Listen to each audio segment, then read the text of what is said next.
There is something extraordinary going on in India, and it is happening at a scale that is unprecedented. In December 2022, India assumed its G20 presidency, and ever since, the whole country is celebrating its leadership of one of the biggest economic forums in the world. The people are proud of the fact that India will set the agenda for the world. You can see monuments lit up with G20 logos, cities being prepared to host delegates from across the world, and with hundreds of meetings happening across the country, one can truly say that India is the focus of the world for 2023. But there is something even better, and to understand that, we have to zoom into one of the colleges in Delhi. This is the campus of Hansraj College, where students are preparing for a summit that has been designed to take their ideas to the policymakers of the world. Let's hear it from the young participants themselves.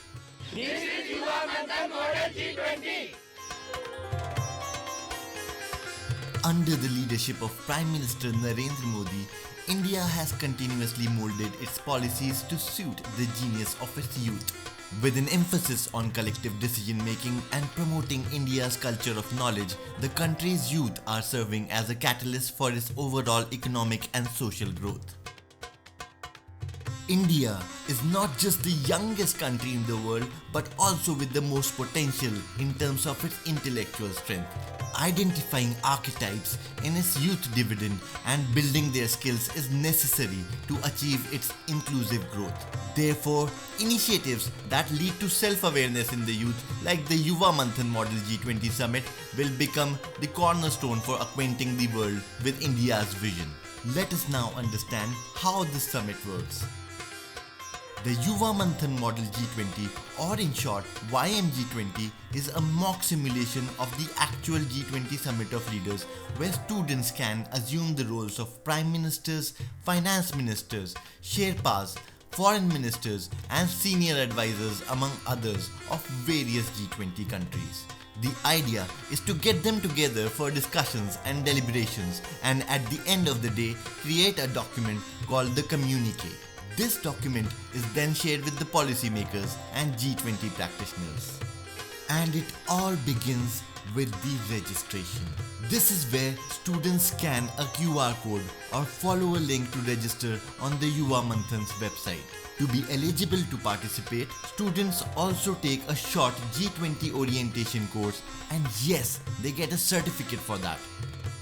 Once students have registered, it's time to prepare for the YMG20 Summit, where a teacher coordinator with the help of student coordinators select the best students to participate in the summit. The selected students are then oriented towards the actual program. In Yuvamanthan Model G20, students can be divided into 4 tracks. There are 4 meeting tracks in a full-scale YMG20 Summit, from which you can choose to organize any or all of them. They are Leaders track, Sherpa track, Finance track and the Foreign Ministers track. The participating institute's admin or teacher coordinator then selects students in multiples of 20. In YMG20, anywhere from 20 to 140 students can participate together as long as they are in the multiples of 20. Selected students are then designated as delegates with a little help from the Yuvamanthan software, and their tracks, roles and countries are auto-assigned to them. The first 20 selected students become heads of state, the next 20 become Sherpas, the next 20 finance ministers, foreign ministers and so on. The rest are also added as deputies in a similar order. After the students are selected, the mental preparation begins. Yes, students take some time out from their regular studies to research interesting topics such as climate change and shared future among many others. Moreover, Yuvamanthan also provides theme experts to institutions to enhance their understanding of various topics. After a week of preparation, students are ready for the D-Day. A typical YMG20 Summit is one full-day action-packed event that consists of 3 meetings. Number 1. Agenda meeting. Number 2. Track meetings. Number 3. Declaration meeting. Let us take a dive into what these meetings are all about. Agenda meeting. The agenda meeting is the leaders track meeting where the heads of state discuss the sub-theme to be picked up from the themes already been decided. Students who are assigned the roles of prime ministers and presidents are given 2 to 3 minutes each to put their views forward as to which sub-themes are best suited to be discussed in each of the allotted tracks. After this, a poll is conducted among the designated leaders to select the sub-themes for all of the other tracks. However, there is a point to be remembered. Just in case there are only 20 students participating, no agenda meeting is held. The leaders track automatically becomes a discussion track where the delegates present their views and ideas on themes that were already assigned to them.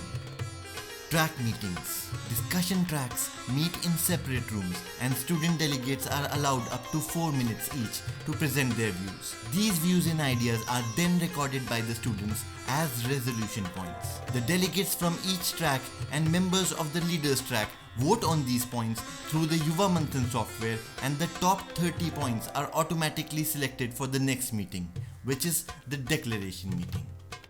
Declaration meeting. Top 30 ideas from each of the track meetings are taken up for discussions amongst the students. Here, students negotiate with the originators of the resolution points to have their views incorporated into their original ideas, and in lieu of which they promise to support that idea. The originators can edit their ideas to accommodate different views. Another round of voting ensues and the top 10 ideas from each track are selected to form a declaration document. The drafting of the communique follows this meeting. Communique drafting. Lastly, once the top 10 ideas from each track are generated, they are compiled in a proper communique document during a communique drafting session. This is done by delegates who are good with their writing skills. The idea is to create a document that is based on consensus, cohesiveness, and clarity, and reflects the understanding of topics of the delegates. This document is then sent to the policymakers of the country. And that concludes a typical day of YMG20 in an educational institution. At the end of the day, with the YMG20, students take with them fond memories of working together to craft critical actions for the world. With this one-day activity, students also get to add soft skills to their skill sets like public speaking, team building, drawing a consensus, and research and analysis. Moreover, they have contributed not just to India's presidency of G20, but to the world as a whole. Who knows if one of their ideas will shape the world's future in the times to come.